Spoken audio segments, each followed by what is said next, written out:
వాస్తవం ఏంటి అంటే స్వతంత్ర భారతదేశ చరిత్రలో 78 ఏళ్ల భారతదేశ స్వాతంత్రానంతరం ఏ ప్రభుత్వము కూడా కేసీఆర్ గారి ప్రభుత్వం చేసినంతగా రైతులకు ఎన్నడూ సాహసోపేతమైన కార్యక్రమాలు తీసుకోలేదు అనేది అక్షర సత్యం.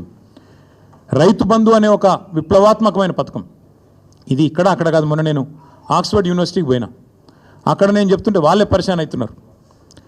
దాదాపు $9 బిలియన్ 70 లక్షల మంది రైతుల ఖాతాల్లో 11 విడతలుగా వేసినాము. Direct benefit transfer farm input program called Rythu Bandhu అని చెప్తుంటే ఆక్స్ఫర్డ్లోని అధ్యాపకులు, ఆక్స్ఫర్డ్లోని అక్కడి విద్యార్థులు కూడా ఇది నిజమేనా అన్నట్టు అబ్బురపడి చూస్తూ ఉన్నారు. తెలంగాణ నేల మీద రైతు రాజ్యం తెచ్చిందే కేసీఆర్ గారు.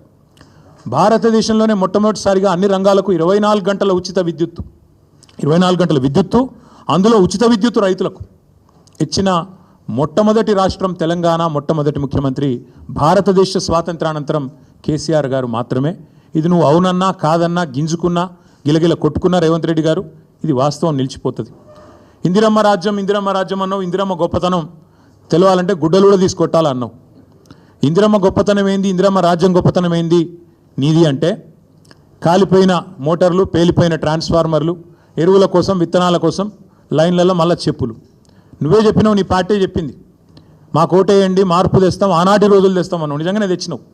ఇవాళ ఎరువుల కోసం, విత్తనాల కోసం ఇవాళ రాష్ట్ర వ్యాప్తంగా నీ చేతగాని ప్రభుత్వం, నీ అసమర్థ ప్రభుత్వం రైతులను కాల్చుక తింటున్న మాట వాస్తవం కాదా? నిన్నగాక మొన్న కొమరం భీం జిల్లాలో అక్కడ సిర్పూర్ అనుకుంటా అక్కడ ఊరు, అక్కడ వేల మంది ఆల్మోస్ట్ యుద్ధాలు చేసే పరిస్థితి ఒక ఎరువు బస్తా కోసం వచ్చిన మాట వాస్తవం కాదా? ఇలా ప్రతి మండలంలో రైతులు ఎరువుల కోసం, యూరియా కోసం ధర్నాలు చేసే పరిస్థితి వచ్చిన మాట వాస్తవం కాదా? మీరు ఎరువుల దుకాణాలకు ఆధార్ కార్డు చూపెడితే ఎకరానికి ఒక బస్తా ఇవ్వాలని చెప్పిన మాట, మీ అధికారులకు ఆదేశం ఇచ్చిన మాట వాస్తవం కాదా? ఎరువులు కూడా పంచే శాతగాని నువ్వు ఇవాళ కేసీఆర్ లాంటి నాయకుడిని పిలిచి చర్చకు రా అని మాట్లాడితే నవ్విపోదురుగాక నాకేమి సిగ్గన్నట్టు ఇంతకంటే హీనమైన పరిస్థితి ఉండదు. అట్లాగే దశాబ్దాలు దగా చేసింది నీ ప్రభుత్వం కాదా? సాగునీటి ప్రాజెక్టులు కట్టకుండా రైతులను ఎండబెట్టి రైతుల ఆత్మహత్యలకు తెలంగాణను కేర్ ఆఫ్ అడ్రస్గా మార్చింది మీరు కాదా? అదే కేసీఆర్ గారు రైతుకు పెట్టుబడి ఇచ్చిండు, ఉచితంగా విద్యుత్ ఇచ్చిండు, చెరువులు నింపే మిషన్ కాకతీయ తెచ్చిండు, చెక్ డ్యాములు కట్టిండు, ఆఖరికి వాగులల్లో కూడా గోదావరి నీళ్ళని తీసుకొచ్చి పోసి ఒక మాంజీరా వాగులో, హల్దీ వాగులో, కొడెల్లి వాగులో వాగులు నింపిన ఘనత కూడా కేసీఆర్ దా కాదా? ఒక్కసారి గుర్తు తెచ్చుకోమని రేవంత్ రెడ్డి గారిని అడుగుతా ఉన్నా.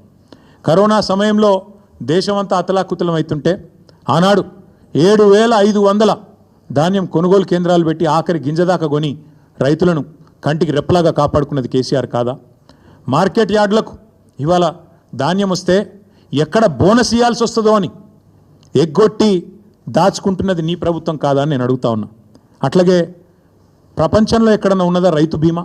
ఒక రైతు చనిపోతే 5 లక్షల బీమా ఇచ్చే సంస్కారవంతమైన ప్రభుత్వం ఈ భారతదేశంలో కాదు ప్రపంచంలో ఎక్కడన్నా ఉందా? అది తెచ్చింది కేసీఆర్ కాదా? ఇవాళ రైతు బీమా కూడా ఎగ్గొట్టి గత 3 నెలలుగా ప్రీమియం కట్టకుండా మరి ముఖం చాటేసి వేలాది మంది రైతులు ఉసురు తీస్తున్నది కాంగ్రెస్ ప్రభుత్వం కాదా? ఇట్లా 1-2 కాదు, చెప్తే 100 విషయాలు ఉన్నాయి. మీరు ఆనాడు దశాబ్దాల మీ గొప్ప పరిపాలనలో, మీ ఇందిరమ్మ పాలనలో ఆనాడు చెరువులను మీరు తాంబాలాలుగా మారిస్తే, వాటిని ఎండబెడితే, మిషన్ కాకతీయ ద్వారా మళ్ళీ వాటిని ప్రాణం పోసి వాటి ద్వారా మొత్తం భారతదేశంలోనే ఇటు వ్యవసాయానికి ఊతమిస్తూ ఇంకోవైపు మత్స్య పరిశ్రమకు నంబర్ 1 స్టేట్ ఇన్ ఇన్లాండ్ ఫిషరీస్గా తీర్చిదిద్దింది కేసీఆర్ కాదా? 30,000 కోట్ల మత్స్య సంపద సృష్టించింది కేసీఆర్ గారు కాదా? ఏపీకి, ఆంధ్రప్రదేశ్కి ఉమ్మడి రాష్ట్రంలో కిందికి గోదావరి గలగలా తరలిపోతుంటే, ఇంకోవైపు కృష్ణమ్మ బిరబిరా పారిపోతుంటే ఆరతులు పట్టింది నీ పార్టీ, కిందికి నీళ్లను తీసుకుపోయింది నీ పార్టీ. కానీ పోరాడి తెలంగాణ సాధించి ఇవాళ తెలంగాణను ఆనాడు దాశరథి గారు